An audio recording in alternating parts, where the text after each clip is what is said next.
My 4-year-old son said to me the other day, "Daddy, do you know a lot of things?" And my answer to him may surprise some people. I said, "I know nothing." There comes a time in our journey when it's important to recognize how vital it is to actually not know things as opposed to knowing them, and to be able to recognize and accept that we don't know. And it's actually a good thing that we don't know anything, and to be able to say, "I don't know. I don't know anything. Ask me anything, and I could say with confidence, I don't know." Why is this so important? Why am I telling my son this? Why is it important that we teach our children the importance of not knowing anything? Because what happens when we think we know? When we think we know, we are attached to our ego. We are attached to our somebodyness. We are attached to the actor. This is thoughtlessness, higher self. This is not knowing. I don't know. I don't know anything.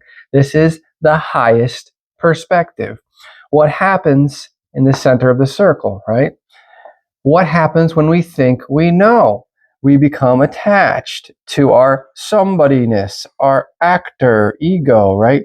When we think we know, we create a lower limiting perspective, which causes a separation from the whole. And when we think we know, our perspective is limited. We will never be able to see the truth.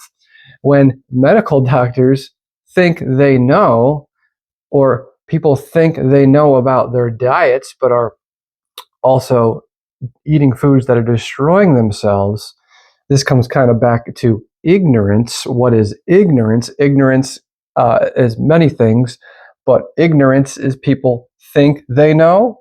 Well, ignorance is also we are born into a program that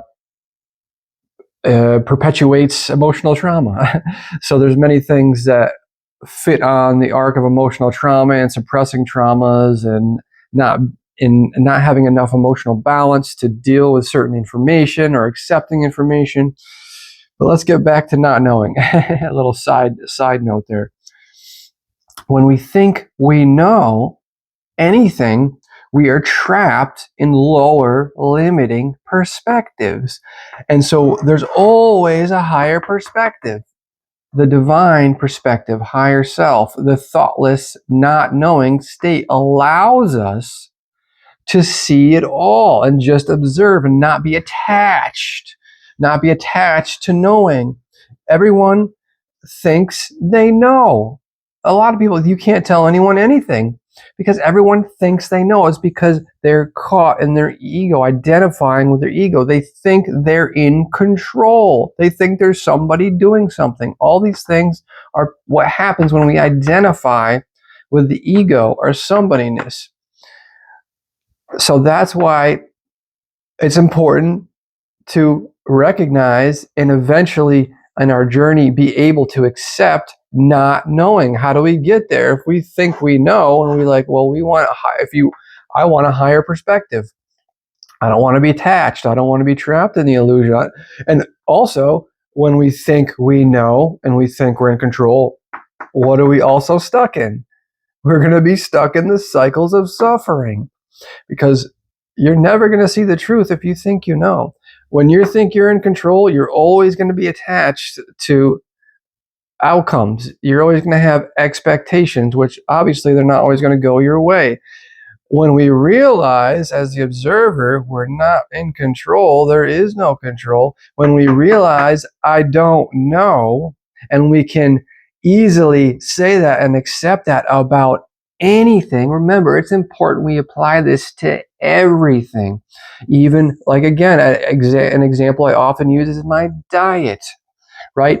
I will tell you what I've learned from my experience and my observations, what I observe to be correct. But when it comes down to it, you say, do you know what the correct Do you know what the correct diet for humans is? I have no problem saying I don't know. Why? Because I am not attaching myself to anything. I'm still observing. I can act based off of my observations and my experience, right? But I don't know. I don't know anything. I have no problem saying that. Why? A lot of people cannot say that. Like, no, I know. No, you can't tell me anything. Like, no, that's not it. I know. You know. You sure you know? What are you doing when you know? You're trapping yourself in a lower limiting perspective. It's all just nature running off anyway. No one's really in control, right? That'll work itself out if it's meant to work itself out. That's what's crazy about all this. We take time talking about all these different aspects and concepts and standing in the center of the circle, but it'll all just work itself out. Anyway, back to not knowing. It's so important that we can take this concept of not knowing and accepting not knowing and kind of work with it. And it'll naturally come for us the more we stay in presence and to start to dissolve our ego, right? Another reason why a lot of people can't see the truth is because their egos are so hardened by the program.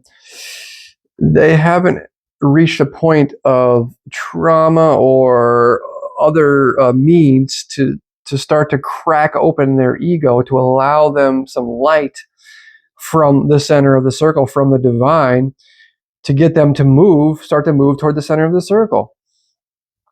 Most people are not only not moving toward the center of the circle, they're stuck in hardened perspectives still. Now, there is the great awakening happening, and a lot of people are starting to crack open these hardened perspectives and starting to kind of see the light slowly and slowly and slowly. But what I've noticed, which is very interesting, an observation, is even a lot of people in this kind of awakening realm are still very attached to knowing and very attached to being in control and very attached to being somebody. There's so many attachments, and it's not their fault. We're battling a program, A, and B, we're really not in control, right? Is there free will? From my perspective, the only thing we can really do is work on either identifying with the actor or being the observer. And everything that's happening is just nature running off, right? And the more we detach from the actor and become the observer, this is how we go to the center of the circle and become our higher selves. And this is all a natural process anyway. Everything that happens was always going to happen because it happens, right? So we don't need to be too hard on ourselves, my friends. All right. If there's some concepts that we can't quite grasp, that is okay. It took me a long time to start to understand some of these concepts. I had no idea what. No, I'm not going to lie. A lot of these concepts in things I'm talking about and how I talk about them, I didn't really necessarily learn. They kind of came to me. These deeper understandings, I kind of attracted by reconstituting, emptying the mind, and working on presence and purification. And naturally, emptying and calming the mind and the body allows these deeper understandings to come in, allows us to finally, naturally, the divine will put these things together and present them to us. We don't have to look. They're not in a book. They are and they're not, right? Stay in the center of the circle and allow all things to take their course.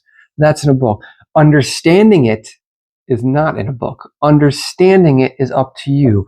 Eventually, we reach a point where we realize that an external teacher or guru or book or whatever does not hold the answers or the understanding that we need to evolve our consciousness. That is going to come within. And what happens is we realize the importance of staying present and not allowing the external world to affect us as much, so we're not allowing as much information. Okay, I don't need to read any more books. I walk into a library. I don't want to read it. I don't want to read any books. I don't want to listen to any videos. I don't want to see what anybody else is even saying. What do you think monks are doing in monasteries and hermitage? They're doing that. They realize I don't need to read books. I don't need to take in information in these videos. I don't need to listen to what people are telling me. I need to quiet the mind. I need to reconstitute, empty the mind, and allow space for these deeper understandings coming from our cosmic beloved. That's where true knowledge, divine knowledge and understanding comes from. We can read about it, but that's not going to help us understand it. If we want to understand it, and even there comes a point when we realize we don't even need to read about it, because I read about the circle and it was just in my mind in a locker somewhere. I had no idea, and I totally forgot about it. And it wasn't until I started to reconstitute and not push away, but let go of trying to take in information, that the understanding came to me. The book didn't make me understand it. A teacher did not make me understand it. God, Guru, and Self are one and the same, right? I understood it because I allowed the space to understand it. I practice presence and purification, which are two of the highest devotions to God, which allows the divine and God to work through us and to give us higher understandings. I constantly remind myself our number one and only focus really ever should be what? What are the divine, not perspectives, what are the divine priorities, I call them? There's two great divine priorities. You probably already know what I'm going to say. Presence and purification. That should be our laser focus all the time. And what happens is the pull of the world, the aggravators, the illusion is so powerful. There's so much going on, and we have so much programming to work through that we keep getting pulled back. We go toward the center of the circle, getting pulled back. We get pulled back, not all the way back. We take 2 steps and fall 1 back, or sometimes we'll take two steps forward and fall back 4 steps. That's okay. Then we'll keep going because it's all about balance. Balance is a key word. All about balance. We have to find where we need to balance. Oh, I got to balance over here. All right, balance there. Oh, I fell off balance over here. I got to find the right balance to keep me focused on presence and purification. Presence helps purification. We have to balance enough to be able to focus on presence enough to help purification, and purification will help presence, and presence will help purification. It all works together. This is why purification is so important. I talk about it so much. Purification should not be overlooked. The health of the body and our devotion, one of the highest devotions to God, taking care of the body in the highest possible level and learning about these things.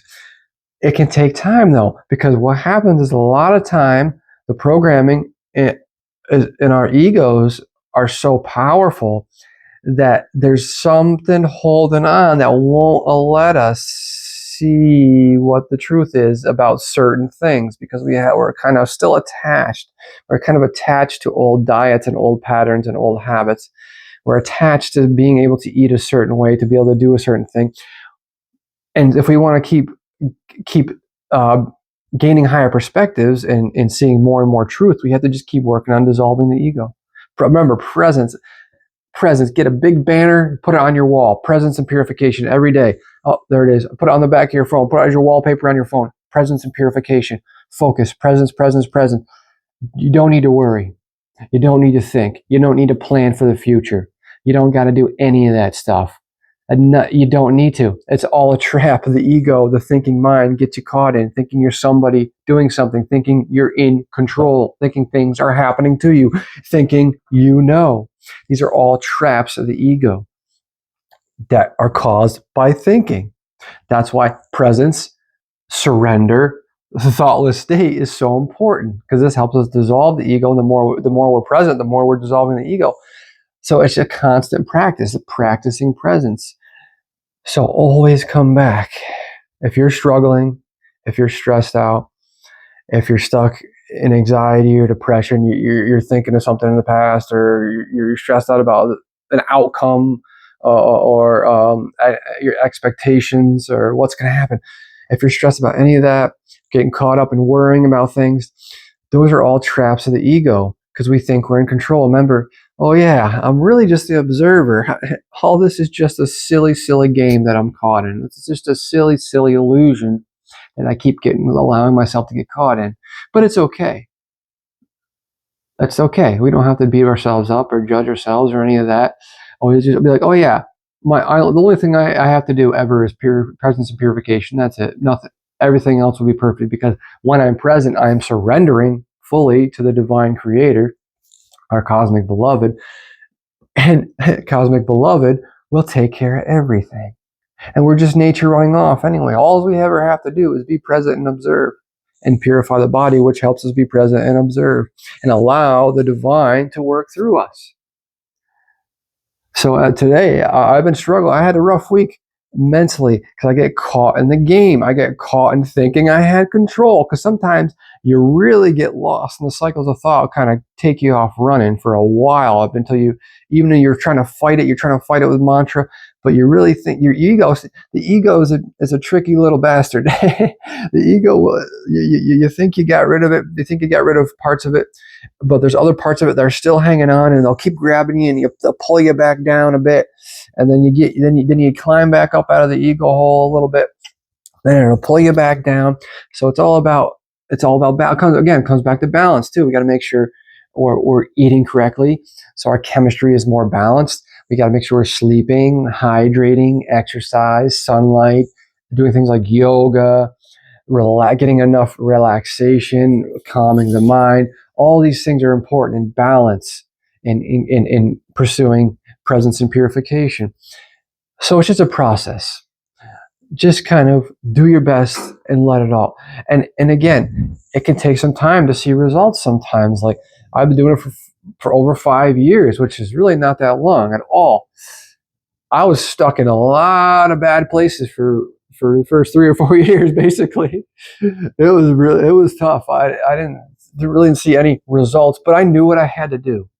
The universe gave me purification. It gave me meditation and presence, and I saw enough of, oh, this is it. And I started to see things enough. I kept getting pulled back into the traps real bad for a long time, especially trying to change my diet, get rid of bad habits, which eventually will release themselves. The more we work on presence and purification, they will naturally release themselves. I was going to make a separate video on the importance of purification. I've made one before, and releasing bad habits. We'll get to that. I have so many videos to make. I just kind of got, all right, which one am I gonna make tonight? And also time. I watch my kids full time, which is a full time job in itself, more than a full time job. So I have very little time to try to squeeze out videos here and there. I try my best for my beautiful brothers and sisters, because I know how hard the path of purification can be, and how lonely it can feel. You are not alone. I am here with you. I am here with you. Be gentle on yourself. I love you. We are unconditional love. I am God's eternal love pouring forth. Remember, whatever stress or suffering, cycle of suffering or worry or cares or fears you get caught in, remember, it's all perfect. And the only thing we have to do ever is come back to presence and purification. And just be the observer. And remember, balance. Gotta find that balance. We have to, if things are aggravating or stimulating us and pushing out our balance, we have to try to recognize that and say, too much TV throwing me out of balance, too much video games, too much phone. I still get stuck into the phone. The phone is very addicting. We have to recognize these things and just try our best to put it down. Remember, we'll never miss a thing. And we don't need to do anything. Everything's going to happen perfectly. We don't need to check anything. I mean, if it's one thing, if it's for your work or whatever, you have obligations, which I made another video about, you do what you got to do. But also at the same time, we got to recognize where we have to kind of start to detach from things that are making it harder to balance and harder to stay present, things that are stimulating and aggravating us. and try to slowly put those away and put those away so we can stay present more. Doing things like mantra can be very helpful. I've been doing mantra a lot lately because I've been caught in I've been getting pulled back in by the ego with cycles of stress and thinking I'm in control, knowing I'm not, but still getting caught. Why am I so stressed out trying to control things? And what's crazy is eventually we come back to the point where, like, when we get kind of more back to the observer mindset, and you're just observing yourself being stressed, you're observing yourself having anxiety or being depressed, or you're like, wow, I know I'm not in control, but look at my nature is super stressed right now. Interesting. That means I can observe that I have to dissolve the ego more, because the ego is really pulling this figure of mine back in here. You know what I mean? It's crazy once we get to higher levels of the observation. Thank you for joining me, my friends. Be gentle on yourselves. Take it one lovely divine second at a time. Don't worry about anything. You don't have to think about the future. Oh, what am I going to do tomorrow? Oh, how am I going to do this? What am I going to do that? Don't got to worry about making money. That's another video. Do what you got to do, but stay present. You don't need to plan. I need to try to make more money. That's a trap. That's your ego. I need to try to manifest. You don't need to try to do anything. You don't have to try. You don't have to do anything. You don't have to try to do anything. The only thing you have to do is stay present. Stay present. Surrender. That's it. And purification, that's it. That's all we have to do. And the divine will naturally attract and provide everything we need, understanding and everything else. It will be perfect. That's all we have to do. We don't want to get in traps like chasing money or thinking I need to try to manifest something. Don't really need to do that. That's still being attached. If you're trying to do anything, you're not fully surrendering, right? And we know everybody, all the higher spiritual dudes and dudettes, what have they been telling us all throughout the history? Stay in the center of the circle. Surrender. Give it all up. You don't got to think about it or worry about a thing. That's what they keep telling us.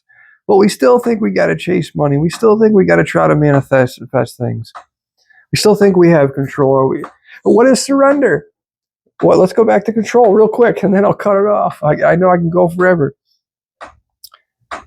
Surrender, which is what the Bible tells us to do, which is what the Tao Te Ching is telling us to do, which is what the Bhagavad Gita tells us to do, is giving up control, the illusion of control. Because if you're fully surrendering, you're not thinking. And you're just basically you're being the observer, and you're allowing your nature to run off, right? So if we're doing that, if that's the highest state, then control is an illusion. We're just identifying with the actor. That's how we get caught in the game. And that's all okay. It's all part of it. If you have any questions at all, please feel free to leave them, and I'll do my best to answer, my friends. Sometimes YouTube doesn't show me all my comments, so I have to go digging to find them. That's all right. And again, I'll do my best to answer anything. And if we hear something we don't understand fully, that's okay. And it's okay to have different perspectives. Everybody's perspective is valid because everybody's, living through their own, perspective. But we are all one, and we're all God observing itself. We're just in different areas of traps of the illusion. There's infinite perspectives of traps of ego and the illusion, because we're all kind of, coming from slightly different perspectives, which are all necessary and valid. And it's important that we hear different perspectives, like perspective I'm giving, let's say, perspective someone else is giving, because this can kind of sometimes put the pieces of the puzzle together, and it can start to make more sense. I needed to hear this from this slightly different perspective, and now it's starting to make a little sense. But again, remember, we can't. Someone's not going to give us understanding. They can kind of show us a template and say, and you can be like, well, let me empty my mind. Here we go. Oh, okay. Oh, there it is. There's the understanding. Now I understand. Now I understand. I am God's eternal love pouring forth. Namaste.